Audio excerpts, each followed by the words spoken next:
কোচবিহারের মদনমোহন মন্দির থেকে সরাসরি আপনারা দেখছেন মুখ্যমন্ত্রী মমতা বন্দ্যোপাধ্যায় আরতি করছেন।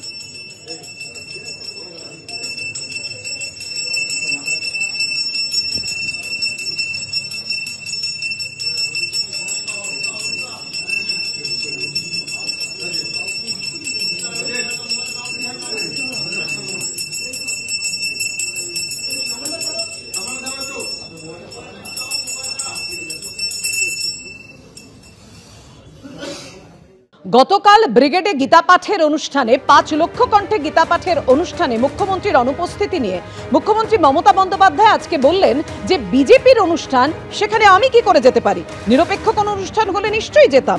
ব্রিগেডে গীতা পাঠের অনুষ্ঠানে অনুপস্থিত নিয়ে এমনই মন্তব্য মুখ্যমন্ত্রীর। সব ধর্ম সব জাতিকে সম্মান করি, কিন্তু বিজেপি ওই অনুষ্ঠানে সরাসরি যুক্ত ছিল। যারা পশ্চিমবঙ্গকে অপমান করেন তাদের সঙ্গে আমি নেই। কি বললেন সুকান্ত মজুমদার? পরপর আমি কি করে জানবো বিজেপির প্রোগ্রামে আমি যাবো কি করে? এবার আপনারা আমাকে বলুন, এটা যদি ইম্পার্শিয়াল প্রোগ্রাম হতো আমি নিশ্চয়ই যেতাম, কিন্তু আমি বিজেপির প্রোগ্রামে কি করে যাব? আমি তো একটা পার্টি করি, আমার তো একটা ইডিওলজি আছে। আমি সব ধর্মকে সম্মান করি, আমি সব বর্ণ সব জাতি সবাইকে সম্মান করি, কিন্তু যেখানে বিজেপি ডাইরেক্টলি ইনভলভ সেখানে আমি যাবো কি করে বলুন তো? যারা বলছে আমরা নেতাজিকে ঘৃণা করি, গান্ধীজিকে মানি না, আমি সেখানে যেতে পারবো না। আমার বাবা মা এই শিক্ষা আমায় দেয়নি, আমার বাংলার মাটি এই শিক্ষা দেয়নি, আমাদের টিচার্সরা এই শিক্ষা দেয়নি। বাংলাকে যারা অপমান আর অসম্মান করে, যারা বাংলা বিরোধী, তাদের সাথে আমি নেই। গোটা মাঠে কোথাও একটা বিজেপির পতাকা আপনারা দেখেছেন? আমরা হিন্দু নেতা হিসেবে, হিন্দু হিসেবে আমরা ওখানে যোগদান করেছিলাম। হ্যাঁ, আমাদের আর একটা পরিচয় আছে যে আমরা রাজনৈতিক নেতা। ওখানে অনেক ডাক্তার ছিলেন, শিক্ষক ছিলেন, তারা রাজনৈতিক নেতা না, তারা হিন্দু হিসেবে এসেছিলেন। অনেক ইউটিউবার ছিলেন, সাংবাদিক ছিলেন অনেক, তো তারা এসেছিলেন। মাননীয় মুখ্যমন্ত্রী তিনি ঈদের নামাজে যাবেন, ইনশাল্লাহ ইনশাল্লাহ করবেন, ওনাকে ওটাই মানায়। ওনাকে গীতা পাঠে মানাবে না, উচ্চারণই করতে পারবে না গীতা। প্রধানমন্ত্রী নরেন্দ্র মোদীর মুখে বঙ্কিমচন্দ্র চট্টোপাধ্যায় বঙ্কিম দা, তীব্র প্রতিবাদ জানালো তৃণমূল।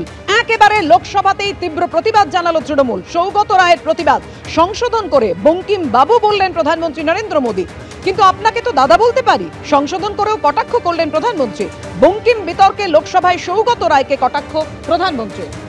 अंग्रेजों ने बंगाल विभाजन के साथ ही भारत को कमजोर करने के बीच और अधिक बोने की दिशा पकड़ ली थी।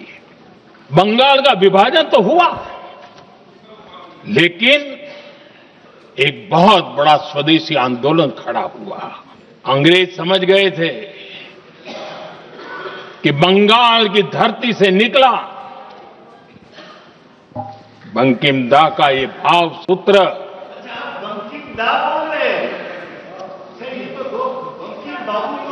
बंकिम बाबू बोले। अच्छा, thank you thank you thank you thank you thank you, आपकी भावनाओं के लिए मैं आदर करता हूं। बंकिम बाबू ने थैंक यू दादा, थैंक यू। हाँ, आपको तो दादा कह सकता हूं ना, वरना उसमें भी आपको इतराज हो जाएगा। बंकिम बाबू ने ये जो भाव विश्व तैयार किया था, उनके भाव गीत के द्वारा उन्होंने अंग्रेजों को हिला दिया। এটা ভালোভাবে নিচ্ছে না বাংলা, বাংলা গর্জন করতে জানে। প্রতিবাদে তৃণমূল সাংসদ কাকুলি ঘোষ দস্তিদার। স্বাধীনতা নিয়ে প্রতিটি গর্জনই উঠে এসেছে বাংলা থেকেই।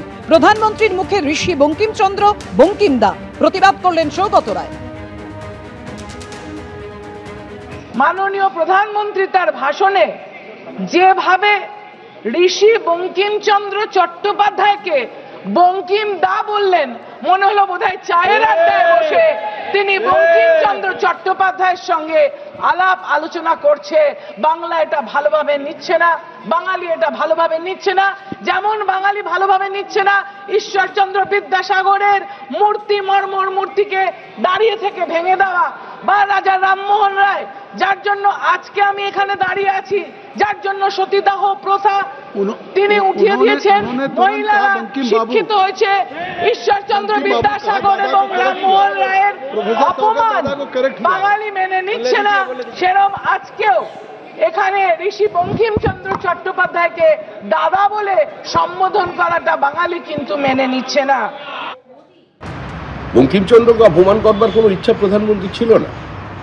বঙ্কিমচন্দ্র এবং বন্দে মাতরমের প্রতি যে শ্রদ্ধা নরেন্দ্র মোদী দেখিয়েছেন অতীতে কংগ্রেস সেটা দেখায়নি। কংগ্রেস বন্দে মাতরমকে খণ্ডিত করেছে, বঙ্কিমচন্দ্রকে অপমান করেছে। এমনকি যে সৌগত রায় আজকে দাঁড়িয়ে বঙ্কিমচন্দ্রের নিয়ে বিবৃতি দিচ্ছেন, এই সৌগত রায় বলেছিলেন যে আনন্দ মঠের মধ্যে সাম্প্রদায়িকতার গন্ধ আছে, বন্দে মাতরম একটি সাম্প্রদায়িক সঙ্গীত। এটা সৌগত রায়ের বক্তব্য।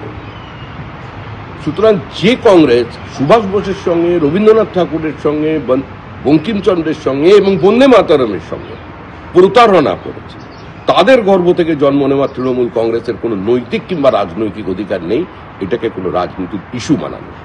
নরেন্দ্র মোদী ভারতবর্ষের মনীষীদের যথাযোগ্য সম্মান দিয়েছেন, ভবিষ্যতে দেবেন, এবং যাদের ইতিহাস থেকে নাম মুছে দিয়েছে কংগ্রেস, তাদের আবার ইতিহাসে স্বমহিমায় প্রতিষ্ঠিত করবেন।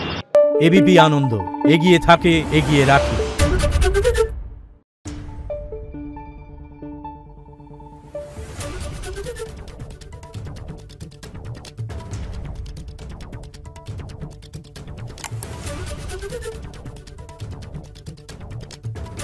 Thank you.